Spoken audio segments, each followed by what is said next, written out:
Standard ninth, subject English, poem Please Listen. Hello children. Before starting this poem, we will first focus on the title. Please listen. As you see the title, we feel that it's in the form of a request. In this poem, poet is sharing his feeling. He is explaining that how important it is to listen other feelings. In this poem, poet is telling about teenagers' feeling. Teenager means the age of 13 to 18 years children. The elder people always give advice to teenagers, but they don't like to listen them and try to feel their feelings. Children, इस poem में हम लोग यह देखेंगे कि एक जो छोटा बच्चा है, एक लड़का है जो कि टीनेजर एज का है. टीनेजर यानी जिसकी एज 13 से लेकर 18 तक की होती है, उसे हम टीनेजर पीरियड कहते हैं. चिल्ड्रन, इस एज में बच्चों में बहुत सारे चेंजेस आते हैं. वो अपने बड़ों से बहुत सारी बातें कहना चाहते हैं और सुनना चाहते हैं, पर जो बड़े होते हैं वो हमेशा अपनी एडवाइस देते हैं एंड वो छोटों की बातें सुनना पसंद नहीं करते. उन्हें लगता है कि उनकी बातें फिजूल की होती हैं, उनको कुछ समझ नहीं होता. पर यहाँ पर हमें इन बच्चों से फ्रेंड्स जैसा बनकर रहना चाहिए.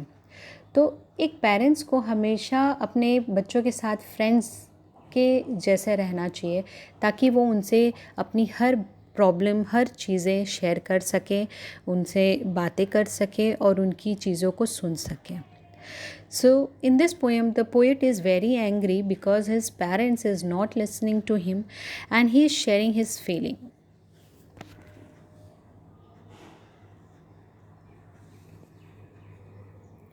As you can see this picture, children, in this picture the poet wanted to share his feelings to everyone. Now let's learn the poem first. Please listen. When I ask you to listen to me and you start giving me advice, you have not done what I asked. जब मैं आपसे कुछ कहना चाहता हूँ, When I ask you to listen to me, जब मैं आपसे कुछ कहना चाहता हूँ, तब आप मुझे एडवाइस देने लग जाते हो. You have not done what I asked. जो मैंने आपसे कहा है, आप वो नहीं करते. ना ही मेरी बात सुनते हो, ना ही वो काम करते हो. When I ask you to listen to me and you begin to tell me why I shouldn't feel that way. जब मैं आपसे कुछ कहना चाहता हूँ, तो आप मुझसे कहते हो क्यों, क्या है, क्यों सुने हम आपकी बातें. I shouldn't feel that way. और फिर मुझे अच्छा नहीं लगता. You are trampling on my feelings. आप मेरी फीलिंग्स को कुचल देते हो, उसका रेस्पेक्ट नहीं करते हो. ट्रैम्पलिंग यानी क्या होता है चिल्ड्रन? अनादर करना. तो जब मैं आपसे कुछ कहने आता हूँ तो आप मेरी फीलिंग्स का अनादर करते हो और फिर मुझे वो चीज़ें अच्छी नहीं लगती. और यही चीज़ होती है चिल्ड्रन जो अपने पेरेंट्स से दूर ले जाती है एक बच्चे को. When I ask you to listen to me and you feel you have to do something. जब मैं आपसे कहता हूँ कि मेरी बातों को सुनो, तो आप मुझसे कहते हो मुझे मेरे पास समय नहीं है, मुझे बहुत सारे काम हैं. To solve my problem you have failed me. मेरी कुछ ऐसी प्रॉब्लम है जिसे मैं आप लोगों से, अपने बड़ों से शेयर करना चाहता हूँ, पर आप लोग मेरी बातों को सुनते नहीं हैं, जिससे मैं क्या हो जाता हूँ, कुछ काम करने के लिए मैं विफल हो जाता हूँ. चिल्ड्रन, यहाँ पे बच्चों को बहुत सारी ऐसी प्रॉब्लम्स होती हैं जो वो पूछना चाहते हैं, लेकिन पेरेंट्स के पास समय नहीं होता, या वो उन बच्चों के बात को मायने नहीं रखते, तो उन्हें बताते नहीं हैं, उनकी बातों को सुनते नहीं हैं, जिससे उनके डाउट्स क्लियर नहीं होते. सो यहीं पे वो बच्चा कह रहा है कि यू हैव फेल्ड मी. मेरे डाउट्स क्लियर नहीं हैं और मैं कुछ पूछना चाहता हूँ समय पर मुझे आप लोग उसका जवाब नहीं देते, और इस वजह से कभी कभी मैं फेल हो जाता हूँ. Strange as that may seem. Listen, all I ask is that you listen.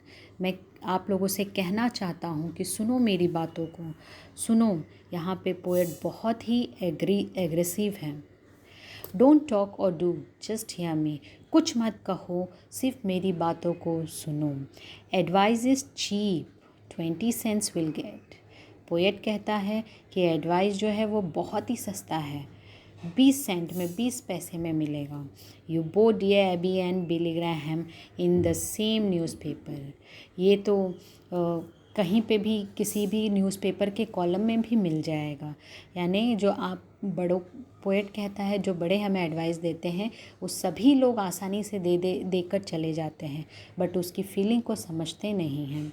यहाँ पे children dear Abby and Billy Graham दिया है, तो एक न्यूज़पेपर का कॉलम है जहाँ पे ये लोग लिखते थे, जहाँ पे ये एडवाइस देते थे। And I can do for my self, I am not helpless.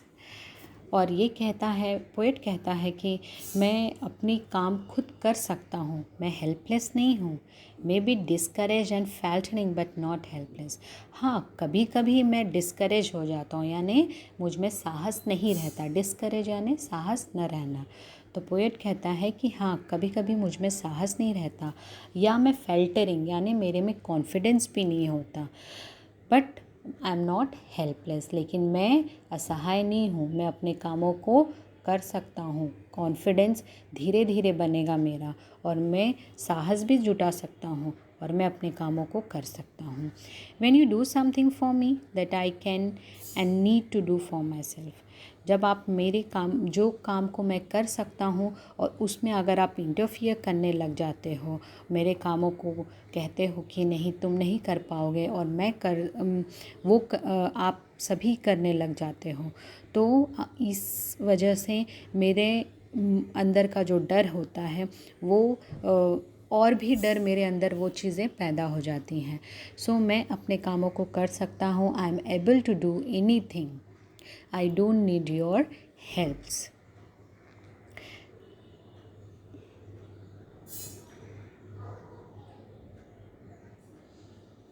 But when you accept as a simple fact that I feel what I feel, लेकिन एक चीज़ें अगर आप समझ जाओ कि जो मैं फील करता हूँ वही फील आप भी मेरी फीलिंग समझोगे, no matter how irrational. Irrational यानी इलॉजिकल बातें। चिल्ड्रन, बच्चे कभी कभी इलॉजिकल चीज़ें भी पूछते हैं। इलॉजिकल यानी बिना वजह की बातें।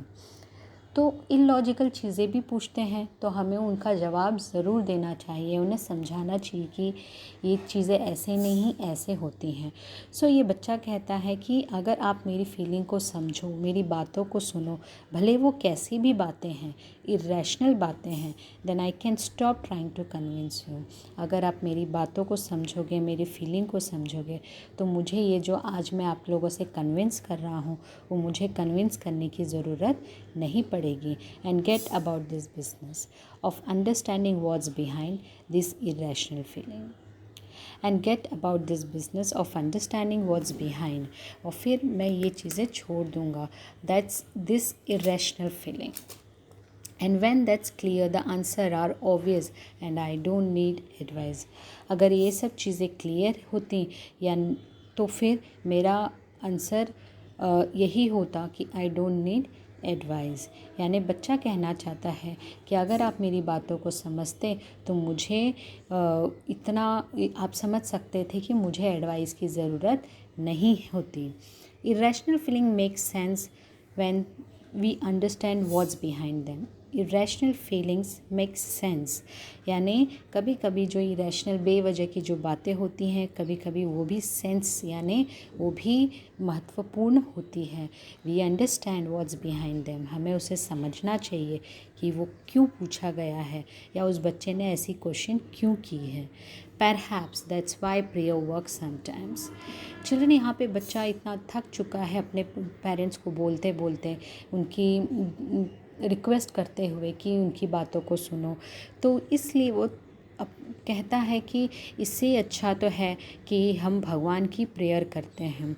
That's why prayer works. वो कहता है कि जो भगवान की प्रेयर है वो काम आती है sometime for some people because God is made, क्योंकि भगवान म्यूट है यानी शांत है, वो कुछ नहीं कह सकता, सिर्फ वो सुनता है लोगों की बातें।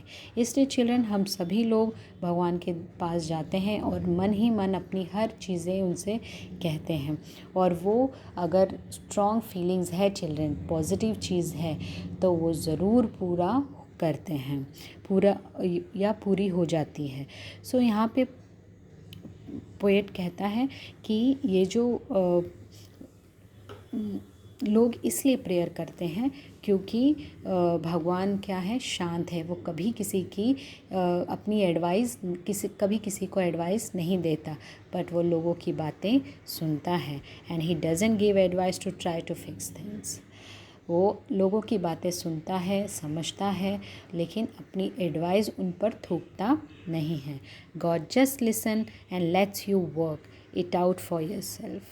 गॉड जस्ट लिसन, भगवान सिर्फ सुनते हैं और आपको अपना काम करने देते हैं, यानी हम अपना काम करते रहते हैं चिल्ड्रन, और उनसे अपनी दुख या जो भी हमारे मन की बातें होती हैं हम उनसे हर बात कहते हैं, लेकिन वो भगवान हमसे कभी एडवाइस नहीं देते और हमारी चीज़ों को इग्नोर नहीं करते।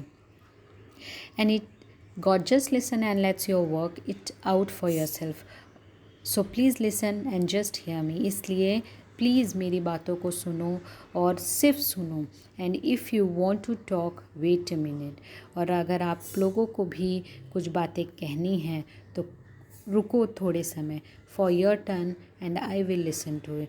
यानी ये लास्ट जो लाइन है ये पोएट हम लोगों से कह रहा है, यानी बच्चों से कह रहा है बाकी के, कि अगर आप लोगों को भी कोई बात करनी है या कहनी है तो wait a minute for your turn, अपने समय का आने का इंतज़ार करो, and I will listen to you, और ये पोएट आपकी बात सुनेगा। चिल्ड्रन, मेरे ख्याल से आप सभी को ये पोएम समझ में आ गई होगी। This poem is written by unknown author. Unknown यानी क्या होता है कि ये पोएम किसने लिखा है पता नहीं है। Children, this is a free words poem. Free words यानी आप देख सकते हो कि इसमें कोई भी rhyming skill free rhyme scheme नहीं है। So this is a free words poem.